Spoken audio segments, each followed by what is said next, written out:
The T-Roc's entry into India is a litmus test for the Volkswagen brand in the mid-size crossover and SUV space. You see, Volkswagen has already taken the wraps off the Taigun, but it isn't slated to be launched until the second half of 2021. The T-Roc then has been commissioned to kickstart the assault, and that makes it a very important car for the Volkswagen brand. But what makes it interesting is where it fits in the Indian market. It isn't as long as the Kia Seltos, Hyundai Creta, or even the Tata Harrier for that matter. It isn't as tall as the sub-4 meter Nexon SUV, and its wheelbase isn't as long as the recently launched Hyundai Tucson. At about 20 lakh, it goes right against the more powerful Jeep Compass. So, is the T-Roc fighting a losing battle then? Well, we have the car for a day to find the answer.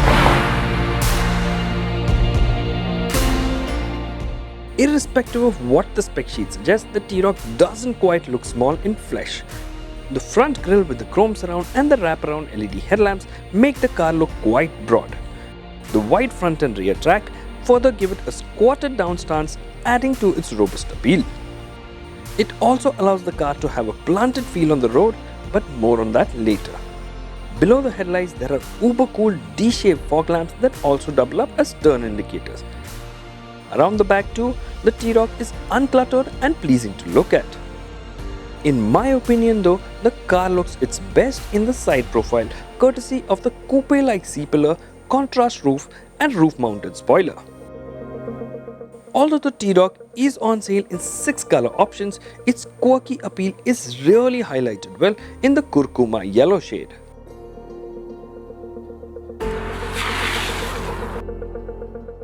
The interior of the T-Roc is quite a mixed bag.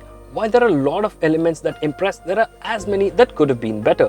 The overall cabin is solidly built and has an indestructible feel to it.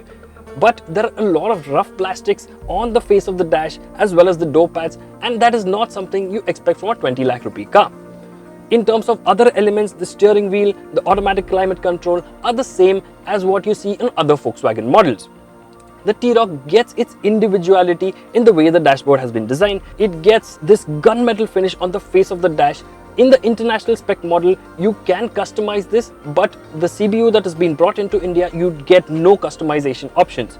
In the center, you get a large touchscreen infotainment unit that is compatible with Android Auto and Apple CarPlay. It gets 2 USB ports right here in the center. Overall, it's a good unit that is crisp to look at and intuitive to touch. Behind the steering wheel, you get an all-digital virtual cockpit, which makes the T-Roc the most affordable Volkswagen car to get this feature. It is amply informative and quite customizable as well. The front seats are comfortable but only get a manual adjustment, which is quite a downer for a car in this price.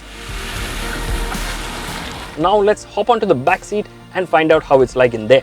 The T-Roc's compact dimensions are a lot more evident when you get into the back seat. While leg, knee and headroom are acceptable for an average heighted person like me, taller passengers might feel uncomfortable, especially over long distances. The seat back too is a little too upright for my liking. The sunroof does play a part in making the cabin feel a little bit airier, but there is still a constricted feel to it. A third passenger in the center may not be as comfortable, although the car is quite wide on the outside. Just like in the Skodas, the T-Roc also features some smart and functional touches to its interior. For instance, the central armrest gets adjustable cup holders. The 445-litre boot has a few anchor points for tying your luggage and a stopper for the boot floorboard to help you access the spare wheel. And if all of that space is still not enough for you, there's more under the front seats as well.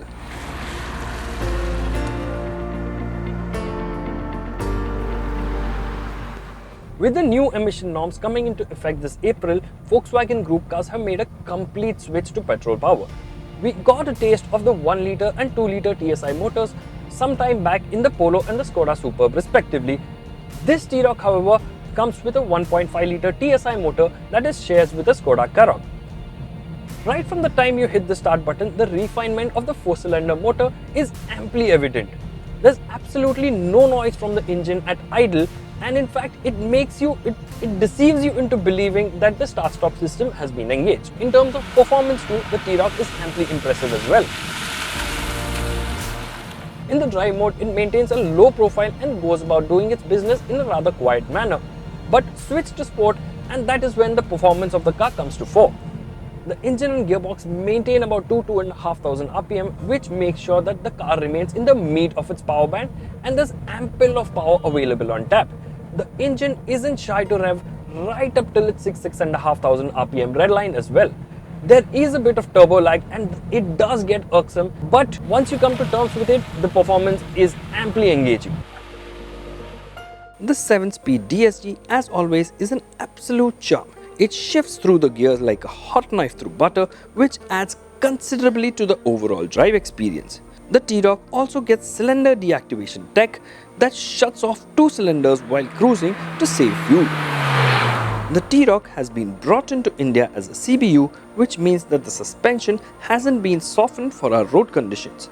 It has that typical European car firmness, which along with the wide tracks makes it excellent in terms of control on the road. The body roll is non-existent too.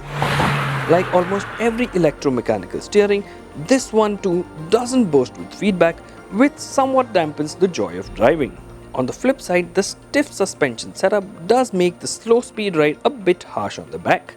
That being said, it cushions the blows a lot better at relatively higher speeds, and once you figure that out, the T-Roc can be a lot of fun.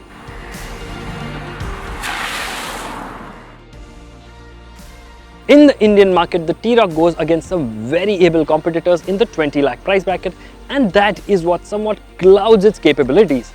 Brought into India via the CBU route, the T-Roc doesn't quite tick the value for money box as convincingly as some of the locally manufactured products.